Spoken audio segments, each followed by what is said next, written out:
Sahih itu ya, ketika kamu menemukan ular di rumah jangan langsung kamu bunuh ya, bisa jadi itu jin muslim yang berteduh. Usir sampai 3 kali, bahkan ada yang mengatakan 1 kali, riwayat yang lain.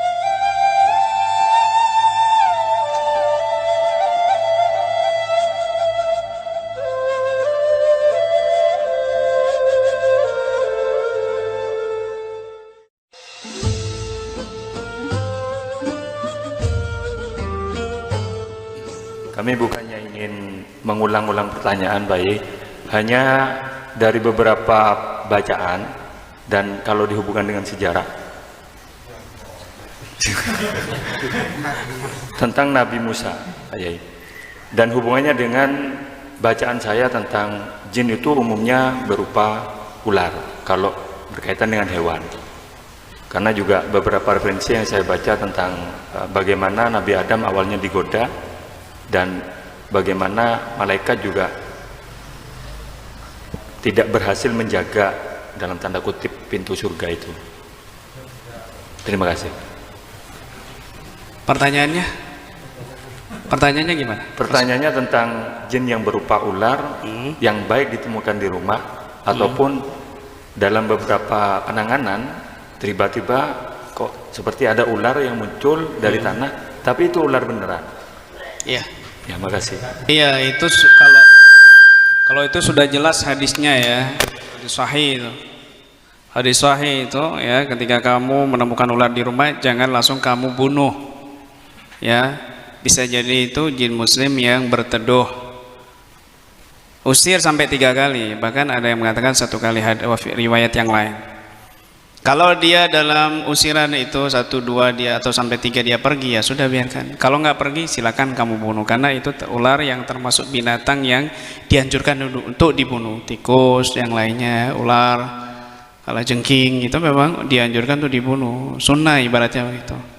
Tapi kalau ular usus ular itu harus ada mekanismenya, diusir dulu, jangan langsung dibunuh. Banyak kejadian orang bunuh ular kakinya itu bengkak, lebam sampai hitam dan lumpuh. Ternyata ularnya yang lain, keluarganya itu nggak terima, melilit di kaki itu sampai ngasih bisah. Kalau bisa ular nyata itu mungkin bisa langsung mati. Kalau gaib kan prosesnya itu dari gaib ke nyata, prosesnya butuh waktu yang lama begitu. Santet juga gitu, ketika ada dukun ngirim paku ke lewat boneka, itu prosesnya lama untuk menjadi nyata. Ketika sudah mendekati nyata, ini alamat orang ini mau mati gitu. Prosesnya lama gitu. Dan jin ini bukan cuma ular saja ya, banyak ada binatang-binatang yang di manusia ini juga bentuk di dunia gaib. Jin itu juga ada yang bersayap. Jin-jin seperti itu jin-jin yang ibaratnya rakyat jelata.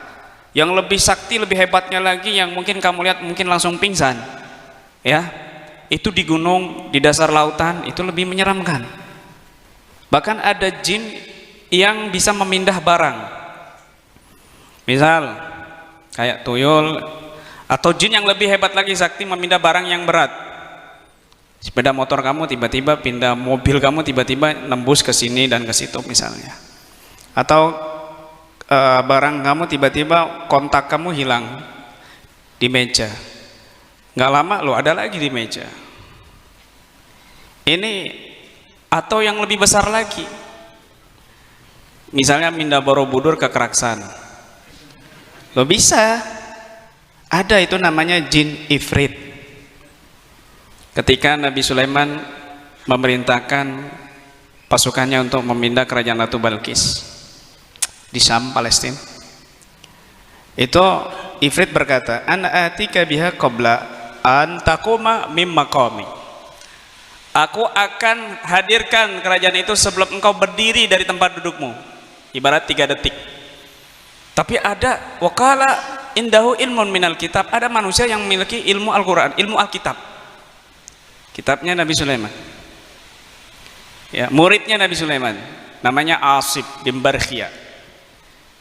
Ana atika biha qabla ayyartada ilaika tarfuk, aku akan hadirkan sebelum kamu berkedip Masya Allah, 1 detik nggak nyampe. Ada yang mengatakan dia punya Ismullahul A'zam. Ismullahil A'zam. Ilmu manusia lebih tinggi daripada ilmunya Ifrit. Bisa mindah dalam waktu sekejap. Jin-jin seperti itu biasanya digunakan untuk mindah bayi.